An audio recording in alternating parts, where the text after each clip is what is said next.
Hi Tim, welcome to the review video. As you can see, it's 20 past 10 in the evening on Friday. I do not have a life, but I said I'd do it for you. I've just had such a busy day, just absolutely bombed out at the minute. Hence why I've just had to take another member of staff on who starts at the beginning of September.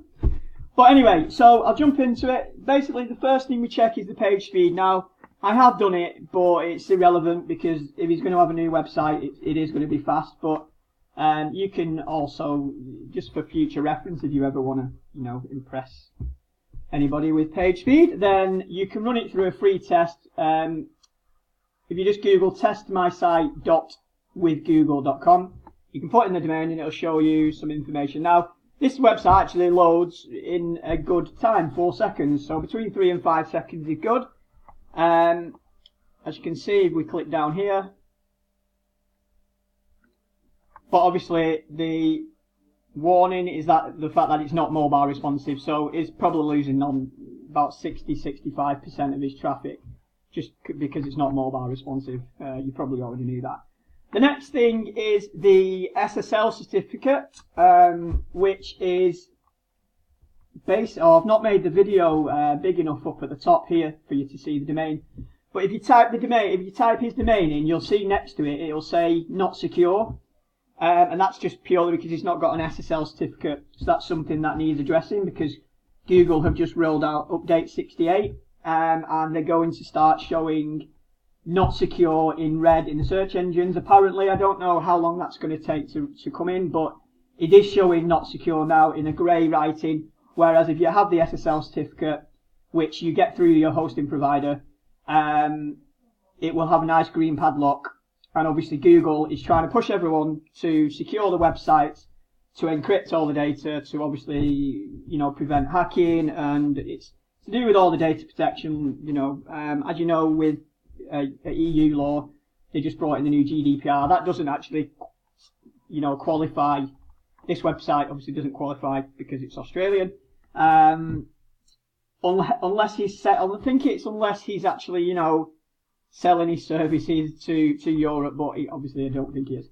So the next one is conversion optimization. Now, obviously there's no point reviewing this website again, but I will show you I've brought up a demo design, like a nice simple kind of design that I can show you at the minute. I can show you some other designs, but as you can see, in terms of conversion optimization, I'm talking about that even these demos are not really geared up 100%. They're about 70% of the way there. But as you can see, the menu is a lot easier to use.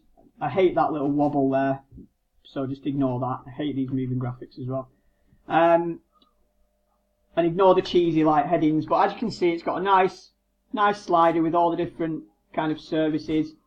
And then obviously a quick form if they want to fill in, if they don't want to kind of read about the company, if they already know the company, they can just get in touch straight away.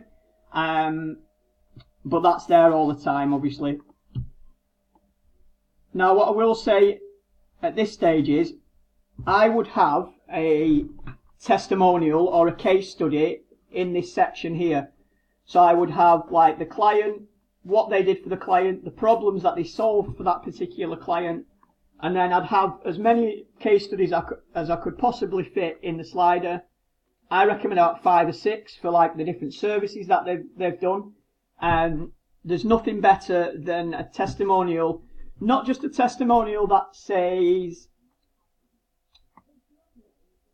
the friendly personalized service is what I enjoy most. These are pointless these days. Nobody really trusts these anymore. Anyone can just write these testimonials. But if you go, so they've obviously done a projects page, which is good, and obviously you can click into that project, and this is what I mean. They've explained what they've done for the client, and they've actually done a really good job here. So I would utilize all these case studies into the slider at the top, because that's what most people are looking for: social proof and proof that obviously they can do the job. Obviously collecting reviews on other websites as well is a good idea. I don't know the review platform in Australia. I could find it out in 2 minutes, but that's another thing that they should be looking at. Because obviously there will be a trusted review platform, a third-party review platform in Australia, and if you've got their logo, you know, on your website at the top of the screen, say underneath here, you know, 55-star reviews with Trustpilot, for instance, and then 5 stars there, that's again another nice touch. Conversion optimization in terms of people getting in touch. For me, you've got to cover every eventuality, so you've got to have your phone number nice big. It's got to be clickable on mobiles as well, because some people will call, some people will fill in the form, some people will want to ask questions straight away, some people will want to read questions straight away, which is why you have a frequently asked questions. So I would have here a live chat facility like this, where they can ask questions straight away. Now, if he's a contractor and he's on site and he's not got anyone in the office, then he can just change, we can have this as just leave a message, and then it comes through to his email, and then when he replies to the email, it will obviously reply to the client, and obviously the better he is at replying to those emails, the more conversions he's going to get. Another thing is he should be collecting email addresses, whether these are commercial clients or personal clients. Now, we could go into a lot more detail in this section, to be fair, because they're called lead magnets. You may have already heard about them, but for instance, this website here, they collect email addresses straight away by giving away free bookkeeping software. Now, for an electrical contractor, you'd have to get a bit more creative with the lead magnet. If you Google, let's just have a quick look. Oh, lost the bloody tab, never mind. If you Google 10 examples of the best lead magnets, I mean, even if you put lead magnets for electrical contractors, sometimes someone's already done a blog post on that, and then you can get some ideas there. For me, I would, in terms of for electrical work for the domestic market, an offer is always good. So, you know, inquire today, and we'll only charge however amount of dollars for the call out, or no call out fee for your first call out and things like that. So there's a load more things to do, but it's just enticing people to get in touch. The pop-up box doesn't have to pop up straight away. It can pop up after 5 seconds. That's what I like to do. Leave it 10 seconds, and then it pops, because then they've read the kind of testimonial at the top, and then they're just about to obviously decide what they're going to do next. And then something pops up saying, do you want to obviously inquire today and receive, you know, 20% off your first call out, or you know, whatever. Hopefully you can see the value what that provides. Better thank you pages as well. So when people do inquire, it takes them to a proper thank you page, which then gives them a load more information about the company, kind of like the accreditations that they've got, and again some more case studies and reviews, and it just gives people again that extra peace of mind. And a lot of people don't do that, and it's a really simple thing. The next thing, if he is going to be dealing with kind of commercial clients, then once the website is up to scratch, you need to be looking at having some third-party software running in the background. Now, check out Lead Forensics. I'm not going to go into everything in too much detail because I've only got like 12 minutes on these videos. But if you check Lead Forensics out, basically what this does is if someone lands on the website, it will give you that already, if they leave the website without contacting you, you can get all the details still. So then you're able to obviously send them an email and just say, we noticed you visited our site today. Did you not find what you was looking for? We're always wanting to improve, etc., etc. There's a load more ways that you can approach this. That's just a quick, simple way. Just check out their website, leadforensics.com. Again, once the website is up to scratch, we then can A/B test pages in terms of analysing where people are obviously landing on the pages and what they're looking at in terms of heat maps, and we can optimise the website further. I could talk about that for about an hour, to be fair. Not going to. Video is something that he needs to look at, really. Video converts about 50 to 60% more than just plain images or text. Now, I'm not just talking about that moving video there. I'm on about if video testimonials are the ultimate video that you can have on a website. Not just ones that are talking about your services, but that is good. If you just want to give people a quick run through of what you do, then that is a good way of doing that in 15-20 seconds rather than them having to read a load of information, which is what people just want to do now. They just want to watch a quick video. They don't want to be reading through loads of text. But touching on that, you do need to still put the content on your website, because that's what's going to get you ranked in Google. And some people do prefer to read text. So you've got to kind of touch base. You've got to cover every single eventuality, as I said before. I know I'm rushing through this, but it's kind of, there's just so much to talk about. The blogging is included in the WordPress installation and is free, and it's something that you need to kind of either get them on board with, you know, add into the blog every month in terms of latest news, industry news. It just sets you apart from all your competitors, because just, you know, hardly anybody does it still, even, you know, 5 years down the line of everyone saying all the marketers saying how good it is, people are just still not implementing it into the marketing strategies, and I have no idea why.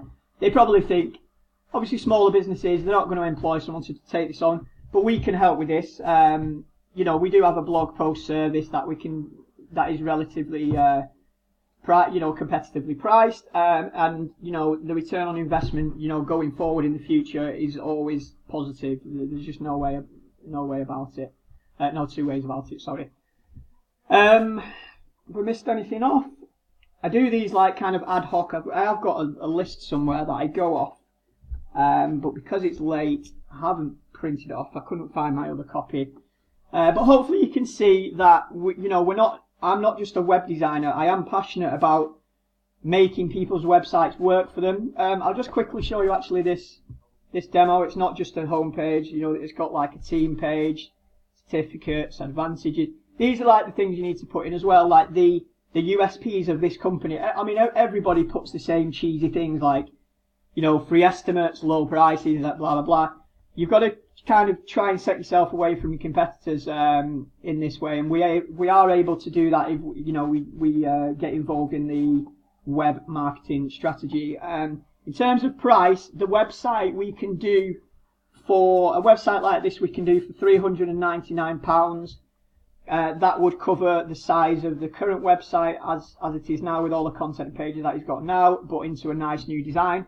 In terms of the other additional extras, in terms of putting a proposal together, we're probably best off speaking and going through it, because each element has its own price, and then you can obviously work that into the proposal. I didn't know whether you were doing the proposal or whether I was just giving you prices. I didn't know like the way you wanted to work.